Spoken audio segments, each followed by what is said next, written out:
internet connection kahit na naka-wifi router kayo. At kung packet wifi naman kayo, kahit konti lang yung gumagamit or nakakonect is napakabagal pa rin. At minsan naman nagli-limited connection yung internet nyo. So paano nga ba pabilisin at palakasin ang inyong internet connection kung kayo ay gumagamit ng internet using wifi router and packet wifi? So make sure lang na panoorin nyo yung video nga matapos para malaman nyo yung gagamitin nating application para bumilis at maging stable. Una natin gagawin is kailangan muna natin pumunta sa Play Store. Hanapin natin yung Play Store sa ating device. So once na makita na natin, click lang natin yan. Then pag dito na kayo sa Play Store, pumunta naman kayo sa may baba, sa may search bar. So eto yun, i-click lang natin. Ang gagawin mo lang, click mo lang itong search engine sa taas. Then i-type mo lang dito yung pangalan ng application. So i-type mo yung 1.1.1.1. Yan yung lalagay mo 1.1.1.1. Then click mo lang itong search. Automatic lalabas yan sa pinakaunang result. So eto yun, click lang natin. Eto yung hahanapin natin sa Google Play Store. 1.1.1.1 plus Warp Safer Internet. Yung creator nito ay Cloudflare Inc.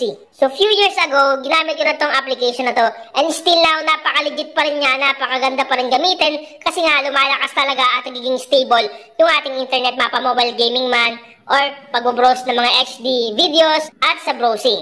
So ngayon ang gagawin natin is kailangan natin i-download at install itong application. Once na ma-download na natin at ma-install, click lang natin itong open dito. Click open. So automatic mag-open yung application na Cloudflare 1.1.1.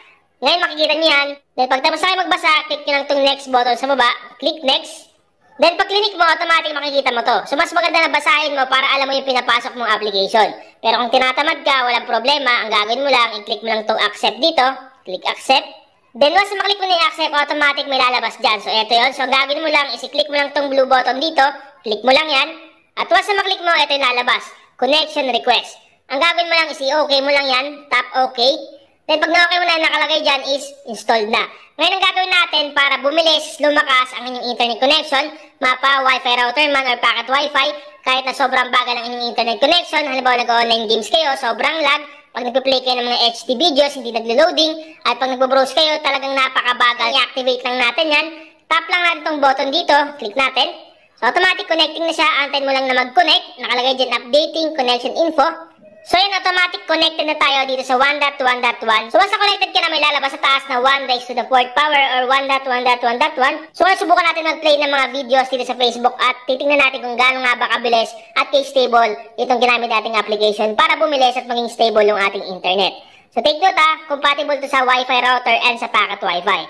So punta lang tayo sa Facebook, click na natin itong Facebook dito. Then mag-try tayo dito ng videos ko at titingnan natin kung gaano kalakas at kabilis mag-loading. Okay, so packet wifi lang ang gamit ko dito Subukan natin mag-play. So kunyari ito, play natin.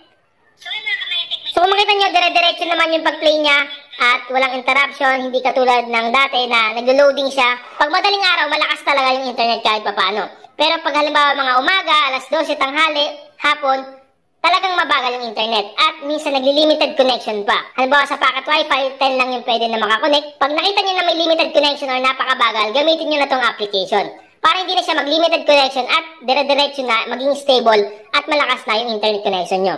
So ano lang yung gagawin nyo? Sa wifi router naman, halimbawa sobrang dami nang nakakonect, talagang babagal yan. Ang gagawin nyo lang is i-install nyo lang itong application at gamitin nyo, i-activate nyo para maging mabilis, stable, at hindi magli-limited connection ang inyong internet sa inyong wifi router at packet wifi. Paalala, halimbawa, tinorn nyo dito yung 1.1.1.1 application at connected siya pero hindi nagkulay orange. Ang gagawin nyo lang is i-exit nyo lang.